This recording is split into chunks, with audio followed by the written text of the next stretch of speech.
Kabut tebal selalu turun lebih cepat di perkampungan terpencil itu, seolah matahari enggan menyentuh tanahnya.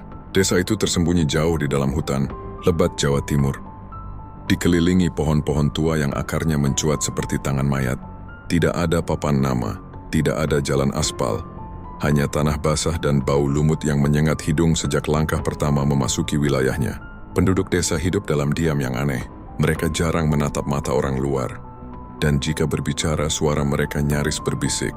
Rumah-rumah kayu berdiri miring, beratap rumbia hitam berjamur, dengan pintu yang selalu tertutup rapat bahkan di siang hari.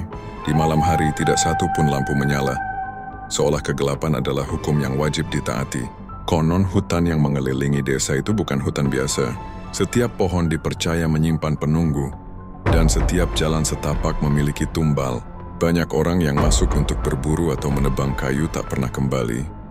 Dan jika pun ada, mereka pulang dengan mata kosong dan mulut yang tak lagi bisa berbicara. Pada suatu malam, suara kentongan terdengar bertalu-talu dari arah balai desa. Bukan tanda bahaya biasa, melainkan panggilan untuk menutup diri. Semua penduduk masuk ke rumah masing-masing, mengunci pintu dan menutup jendela dengan kain hitam.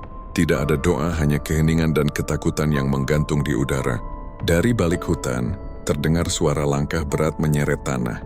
Diiringi tangisan lirih seperti suara perempuan yang menahan sakit. Angin membawa bau anyir darah dan tanah kuburan. Daun-daun bergetar tanpa sebab, dan bayangan hitam tinggi menjalar di antara pepohonan. Seolah sesuatu sedang mencari jalan menuju desa. Seorang anak kecil yang terlambat masuk rumah, terlihat berdiri kaku di tengah jalan tanah.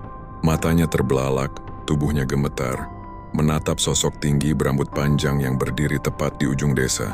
Sosok itu tersenyum lebar, memperlihatkan gigi hitam runcing. Lalu perlahan merunduk sejajar dengan wajah si anak. Teriakan itu pecah namun terhenti mendadak. Pagi harinya hanya ditemukan jejak kaki kecil yang berakhir di batas hutan, bersama bercak darah yang mengering di tanah. Tidak ada yang berani mencari lebih jauh. Bagi penduduk desa, mereka tahu anak itu telah dipilih.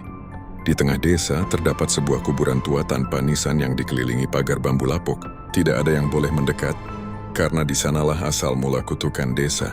Konon, dahulu seluruh penduduk pernah mengorbankan satu keluarga untuk menyelamatkan desa dari wabah, dan arwah mereka tidak pernah pergi. Saat malam semakin larut, suara gamelan terdengar samar dari arah kuburan itu. Nadanya sumbang, dipukul tanpa irama, seolah dimainkan oleh tangan yang tak kasat mata. Setiap nada membuat bulu kuduk berdiri, dan jantung berdegup tak karuan. Beberapa rumah tiba-tiba terdengar diketuk dari luar, perlahan, teratur, dan sabar.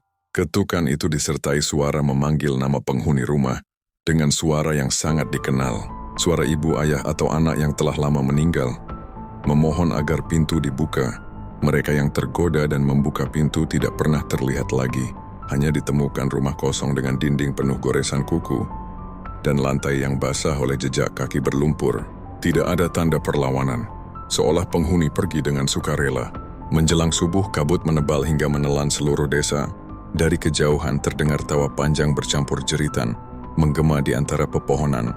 Hutan seakan bernapas hidup dan menikmati ketakutan yang tercipta setiap malam. Hingga kini perkampungan itu masih ada, tak tercatat di peta, tak disebut dalam arsip manapun. Namun bagi mereka yang tersesat di hutan Jawa Timur dan mendengar suara gamelan di malam hari, desa itu akan selalu menemukan jalannya sendiri dan tidak pernah melepaskan tamunya.